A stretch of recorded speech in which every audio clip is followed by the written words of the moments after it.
Guys నిన్న నేను మన ఛానల్ ఒక వీడియో పెట్టడం జరిగింది. జియో హాట్‌స్టార్ కి సంబంధించిన మెంబర్షిప్ మనం జస్ట్ ₹1 పొందొచ్చని. అయితే ఇది ఆటో రెన్యూ అయ్యే అవకాశం ఉంటుంది కాబట్టి దాన్ని ఏ విధంగా క్యాన్సిల్ చేయొచ్చని చాలా మంది అడుగుతున్నారు. దానికి సంబంధించిన క్లారిఫికేషన్ ఇప్పుడు చూడబోతున్నాం. మీరు జియో హాట్‌స్టార్ అప్లికేషన్ ఓపెన్ చేసి మై స్పేస్ లోకి వెళ్ళినట్టయితే టాప్ లో మీకు హెల్ప్ అండ్ సెట్టింగ్స్ అని కనిపిస్తుంది. ఇక్కడ ట్యాప్ చేసినట్టయితే అకౌంట్ అండ్ సెట్టింగ్స్ అని ఉంటుంది. ఇక్కడ ట్యాప్ చేస్తే మీకు ఇక్కడ సబ్స్క్రిప్షన్ క్యాన్సిలేషన్ లేకపోతే ఆటో రెన్యూకి సంబంధించిన డీటెయిల్స్ కనిపించవలసి ఉంది. బట్ ప్రస్తుతం నాకైతే ఇక్కడ అలాంటి డీటెయిల్స్ కనిపించడం లేదు. సో మీరు గనక వేరే యాప్ నుంచి అంటే ఫోన్ పే లేదా పేటిఎం నుంచి ₹1 పే చేసినట్టయితే అది ఏ విధంగా క్యాన్సిల్ చేయొచ్చో చూడబోతున్నాం. ఇది కేవలం ఈ యాప్ కి మాత్రమే కాదు, మీరు ఏ యాప్ లో అయినా కానీ ఆటో రెన్యూ క్యాన్సిల్ చేద్దాం అనుకుంటే ఈ ప్రాసెస్ ట్రై చేయొచ్చు.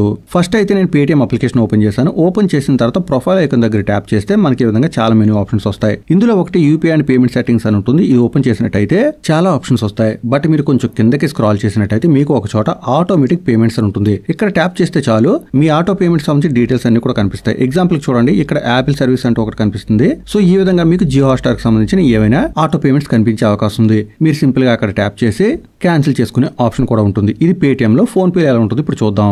మీరు ఫోన్ పే అప్లికేషన్ ఓపెన్ చేసి టాప్ లో ప్రొఫైల్ ఐకాన్ దగ్గర ట్యాప్ చేసినట్టయితే నెక్స్ట్ స్క్రీన్ లో మీకు మేనేజ్ పేమెంట్స్ అని కనిపిస్తుంది. ఇక్కడ ట్యాప్ చేయండి. ఈ విధంగా మోర్ ఆప్షన్స్ లో మీకు ఆటో పే అని కనిపిస్తుంది. ఇక్కడ కూడా సేమ్ మీరు జియో సినిమా ప్రీమియం లేదా జియో హాట్‌స్టార్ కి సంబంధించిన ప్రీమియం కనుక యాక్టివేట్ చేసుకున్నట్టయితే ఫోన్ పే తో ఇక్కడ కనిపించే అవకాశం ఉంది. సింపుల్ గా అక్కడ ట్యాప్ చేయండి. మీకు డిలీట్ ఆటో పే ఆప్షన్ కనిపించే అవకాశం ఉంటుంది. సో ఈ విధంగా ప్రతి యాప్ లో కూడా ఆటో పేమెంట్ క్యాన్సిల్ చేసుకునే ఆప్షన్ ఉంటుంది కాబట్టి మీరు ఏ యాప్ తో అయితే ₹1 పే చేశారో ఆ యాప్ తో క్యాన్సిల్ చేసుకుంటే సరిపోతుంది. మీరు వెంటనే క్యాన్సిల్ చేయాల్సిన అవసరం లేదు. మీ సబ్స్క్రిప్షన్ ఎప్పుడైతే ఎండ్ అయిపోతుందో దానికి 1-2 రోజుల ముందు క్యాన్సిల్ చేసుకున్నా సరిపోతుంది. ఈ విషయం గురించి చాలా మంది తెలియాల్సి ఉంది కాబట్టి వీడియో ప్రతి ఒక్కరు లైక్ అండ్ షేర్ చేయడం మాత్రం మర్చిపోదు. ఇలాంటి క్విక్ అప్డేట్స్ మిస్ అవ్వకుండా ఉండాలంటే డెఫినెట్ గా మన ఛానల్ కూడా సబ్స్క్రైబ్ అవ్వండి.